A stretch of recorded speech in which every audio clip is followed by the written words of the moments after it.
প্রিয় শিক্ষার্থী বন্ধুরা, আজকে আমরা 22 নম্বর অঙ্কটি করব। 22 নম্বর অঙ্কের ক নম্বরে বলা আছে x এর মান নির্ণয় করো। উদ্দীপকে x এর একটা মান দেওয়া আছে, ওইটাকে ক্যালকুলেশন করে x এর মান বের করতে হবে। তো আমরা আগে লিখে নিই যে x ইকুয়াল কি দেওয়া আছে। আমরা কিন্তু অলরেডি জানি যে a ইনভার্স মানে কি 1/a, আর এখানে b ইনভার্স মানে হচ্ছে 1/b, আর ব্র্যাকেটের বাইরে যেটা আছে সেটা থাকলো। এইটুকু কার সাথে গুণ হবে? কোন ভগ্নাংশের সাথে কোন সংখ্যা গুণ থাকলে সেটা উপরে গুণ বোঝায়, তাহলে উপরে গুণ হবে। তাহলে 2 * 1, তাহলে 2 হবে উপরে, নিচে হচ্ছে a। এটা 3 গুণ হবে উপরে, তাহলে 3b ডিভাইডেড 3/b, এটা হচ্ছে a ইনভার্স। এখন লসাগু করি, a এবং b লসাগু ab আসে, a দ্বারা a কাটা যাবে, থাকবে b, b এর সাথে 2 গুণ হবে, তাহলে হবে 2b। এরপর সে প্লাস b এবং b কাটা যাবে, a এর সাথে 3 গুণ হবে, তাহলে হবে 3a। আর এখানে ব্র্যাকেটের বাইরে আছে a ইনভার্স। এখন এই পুরোটাকে আমরা a ধরব, পুরোটাকে a ধরলে -1, তাহলে এটা কি হবে? পুরোটাকে a ধরলে আগে উপরে 1 বসাবো, আর মাইনাস যখন ভাগ হয়ে যাবে, ভাগ হয়ে এই জিনিসটা করবে 2b 3a ডিভাইডেড ab, মানে a ইনভার্স থেকে কি 1/a লিখি, তাহলে এখানে মাইনাসের জন্য 1 লিখলাম, আর এই পুরোটাকে যে দিয়ে ধরছিলাম সেটাকে আমরা নিচে লিখে দিলাম। এখন পুরো ভগ্নাংশ যদি নিচে ভাগাকারে থাকে, কোনো ভগ্নাংশ যদি ভাগাকারে থাকে, তখন তাকে উল্টাই দিলেই কাজ হয়ে যাবে, গুণ হয়ে যাবে উল্টাই দিলে। তাহলে এটাকে আমরা লিখব সমান, এই উপরে 1 টাকে লিখব, তারপরে গুণ, গুণ দিয়ে পরেটা উল্টাই দিব, উল্টাই দিলে উপরে ab, নিচে হচ্ছে 2b + 3a।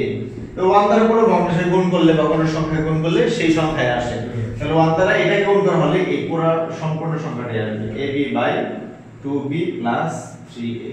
আমরা চাইলে এটাকে সাজিয়ে লিখতে পারি, 3a টাকে আগে লিখব, তারপর হচ্ছে 2b, উপর হচ্ছে ab, এটাই आंसर। খ নাম্বার বলছে দেখাও যে y + 4√81, y প্লাস মানে y এর উদ্দীপক, এটা y এর মান দেওয়া আছে, তারপর যোগ করতে বলছি কিছু একটা, ডান সাইডে আসছে 4 আনতে হবে।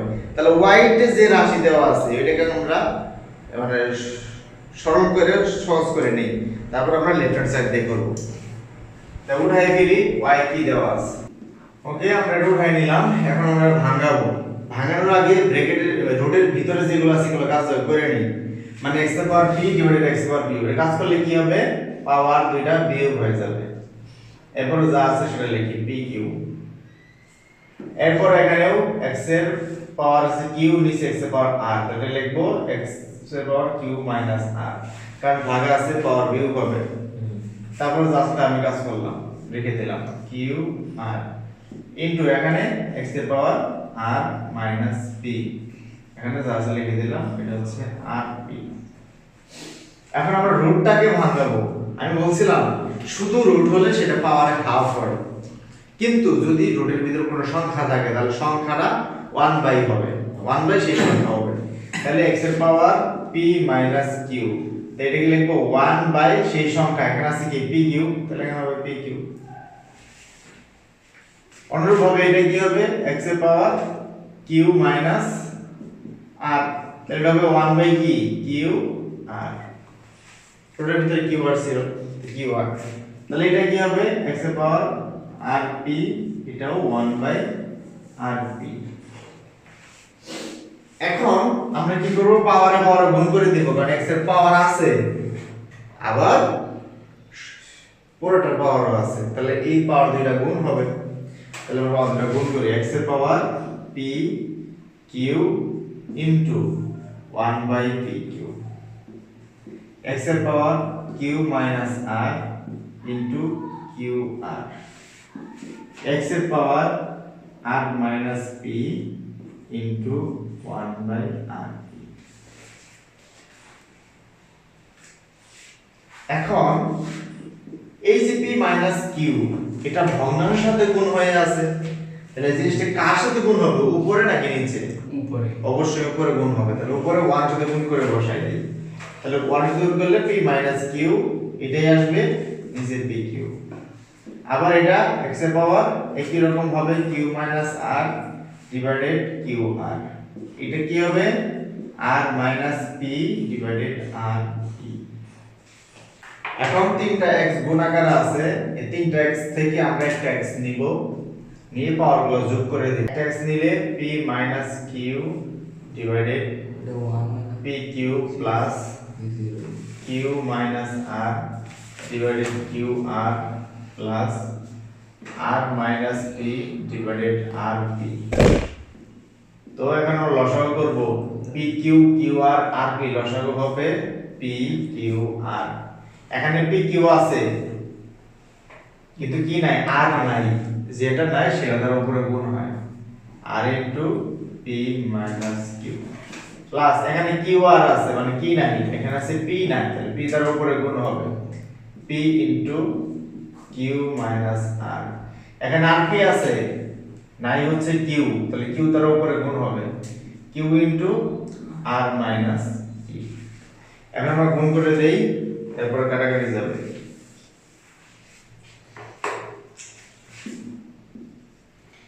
rp minus qr plus pq minus pr plus qr minus pq divided pqr।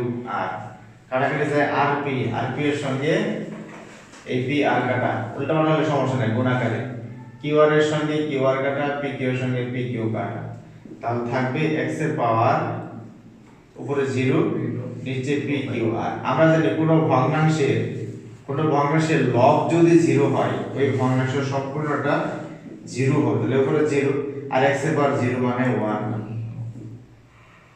তাহলে এটা পাইলাম হচ্ছে কেবল y এর মান, এটা হচ্ছে y বের হলো। আমাদের কিন্তু রাইট হ্যান্ড সাইড আছে, সরি লেফট হ্যান্ড সাইড আছে, তো লেফট হ্যান্ড সাইডে কি ছিল, y প্লাস 4th রুট, এখানে 4 রুট হচ্ছে কি 81, তো y এর মান এখানে পেয়েছি 1 বসালাম, প্লাস 81 কে এই যে 4th রুট করলে এটা আসে হচ্ছে 3 আর 1 যোগ করলে 4, এই হচ্ছে রাইট হ্যান্ড সাইড।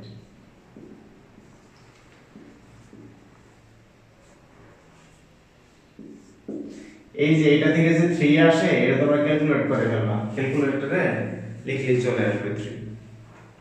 এবার হচ্ছে গ নাম্বার, তো গ নাম্বার করার জন্য y ভাগ z সমান 25 এটা প্রমাণ করতে বলছে। y ভাগ z, y তো আমরা বের করছি 1 পেয়েছি, তাহলে আমরা লিখব খ হতে পাই y সমান 1, কিন্তু z এর আবার মান দেওয়া আছে, z টাকে ভাঙাতে হবে, তো y এর মানটাকে লিখে নেই, তারপর z থেকে এটা ভাঙাই, তাহলে লিখব খ হতে পাই, খ হতে y সমান 1, আর z কি দেওয়া আছে সেটা লিখি, z কি দেওয়া আছে উদ্দীপকে 5 এর পাওয়ার m প্লাস 1 ডিভাইডেড 5 এর পাওয়ার m ইনটু m মাইনাস 1, তারপরে ভাগ 25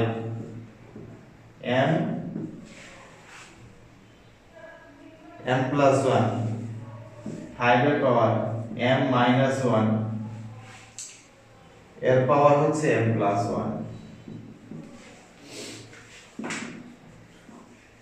তো 5 এর পাওয়ার m প্লাস 1 এটা থাকলো, নিচে 5, এই যে 5 এর পাওয়ার তার সঙ্গে পাওয়ার দিলে কি হবে, গুণ হবে, তাহলে গুণ করে ফেললে m দ্বারা m গুণ করলে m স্কয়ার, m এর সঙ্গে 1 গুণ করলে m, চিহ্ন আছে মাইনাস, এবার ভাগ দিয়ে উপরেরটা 25 কে ভাঙাইতে হবে, 25 কে ভাঙাইলে লেখা যায় 5 স্কয়ার, 25 কে ভাঙাইলে লেখা যায় 5 স্কয়ার, তাহলে উপরে যা আছে m প্লাস 1, নিচে 5 টা ভাঙানোর দরকার নাই, কিন্তু 5 এর পাওয়ার এর পাওয়ার আছে, তাহলে দুটো গুণ হবে, এখান থেকে m প্লাস 1 m মাইনাস 1 মানে কি a plus b a minus b, a plus b a minus b, তার সূত্রে কি হবে a square minus b square, a plus b a minus b গুণ না, তাহলে আমরা a square minus b square সূত্র নিয়ে নিলাম।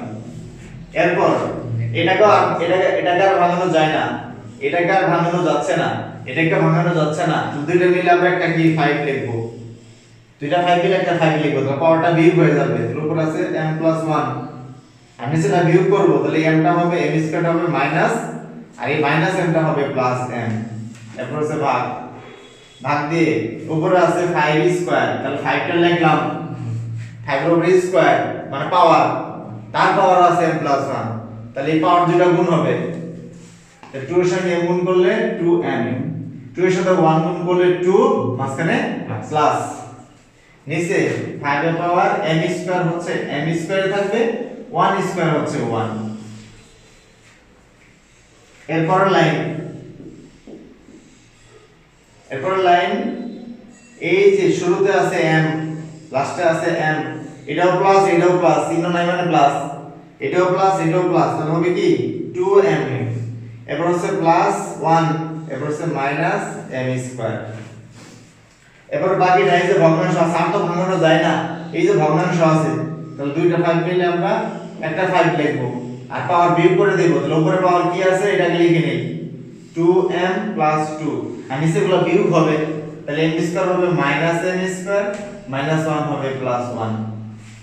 আচ্ছা এবার এটার সঙ্গে এটা ভাগ আছে, তো দুইটা 5 মিলে আমরা একটা 5 লিখবো, পাওয়ার এটা থাকবে আর এই পাওয়ারগুলো বিয়োগ হয়ে যাবে, তাহলে আমরা আগে লিখবো দুইটা 5 মিলে একটা 5 সমান সমান 5, এটা পাওয়ার এইটুকু পাওয়ার আগে লিখে নেই 2m + 1 মাইনাস m স্কয়ার, আর এই পাওয়ারগুলো বিয়োগ হয়ে যাবে, মাইনাস হয়ে যাবে, 2m টা হবে মাইনাস 2m, প্লাস 2 হবে মাইনাস 2, মাইনাস m স্কয়ার হবে প্লাস m স্কয়ার মাইনাস 1। এখন আমরা কাটাকাটি করি, কি কাটাকাটি যায়, এই যে minus m square plus m square কাটা, মাইনাস 2m প্লাস 2m কাটা, প্লাস 1 মাইনাস 1 কাটা, তাহলে থাকবে 5 এর পাওয়ার -2। এখন আমরা জানি পাওয়ার যদি মাইনাস থাকে তার জন্য 1 হয় আর ভগ্নাংশ হয়ে যায়, তো ভগ্নাংশের ভিতরে 5 আর পাওয়ার 2,